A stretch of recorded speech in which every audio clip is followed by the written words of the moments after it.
Bonjour ou bonsoir, selon l'heure à laquelle vous nous regardez, je suis votre chroniqueur audio et animateur de podcast à l'ODJ Média, et j'ai le plaisir aujourd'hui de vous lire fidèlement la chronique de Abdelghani El Arras. Une chronique consacrée à un sujet central pour l'avenir de notre pays, l'éducation au Maroc et la nécessité de restaurer la confiance dans l'école publique. Qu'on écoutera ensemble dans ce podcast, l'auteur commence son article ainsi.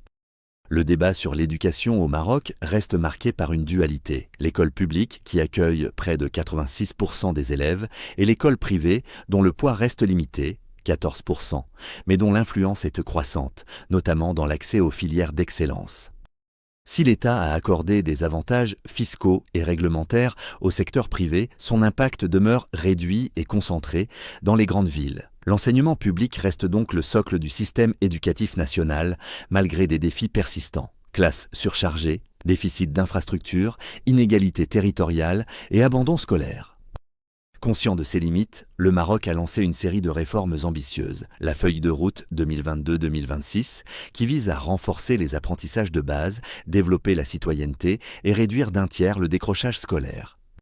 Le programme des écoles pionnières, qui modernise la pédagogie et valorise les enseignants. Des investissements massifs, représentant plus de 5% du PIB, pour généraliser le préscolaire, digitaliser l'enseignement et améliorer l'accès en milieu rural. Enfin, le pacte ESRI 2030, qui réforme l'enseignement supérieur, adapte les formations au marché de l'emploi et valorise les diplômes du privé.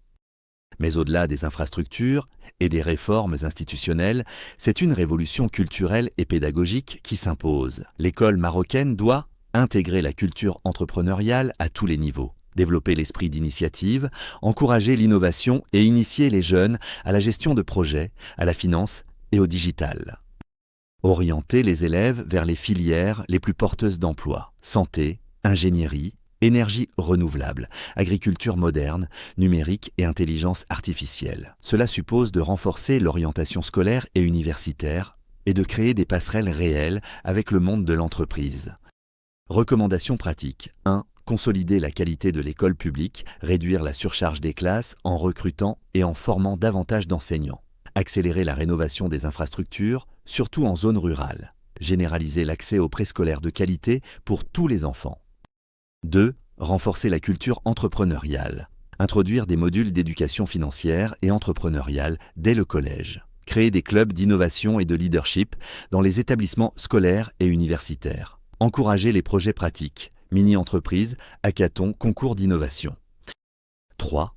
Aligner la formation sur le marché de l'emploi. Mettre en place une orientation scolaire et professionnelle active dès le secondaire. Développer des filières adaptées aux secteurs porteurs, santé et biotechnologie, ingénierie et industrie numérique, IA et cybersécurité.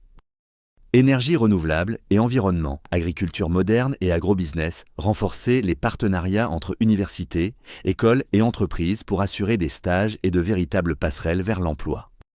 4. Valoriser les enseignants et la pédagogie. Généraliser la formation continue obligatoire et certifiée. Instaurer un système d'évaluation et de motivation basé sur la performance.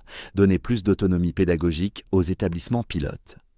5. Exploiter le numérique comme levier de démocratisation. Développer des plateformes d'apprentissage en ligne accessibles partout au Maroc. Doter chaque établissement d'outils digitaux et de bibliothèques virtuelles. Former élèves et enseignants à l'utilisation des nouvelles technologies.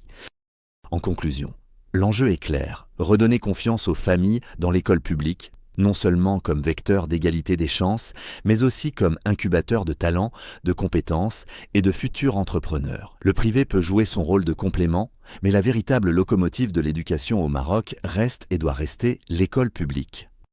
Merci de votre fidélité et d'avoir suivi cette chronique de Abdelghani El Arras que j'ai eu l'honneur de vous lire dans son intégralité. Rendez-vous très bientôt pour une nouvelle chronique sur l'ODJ Média.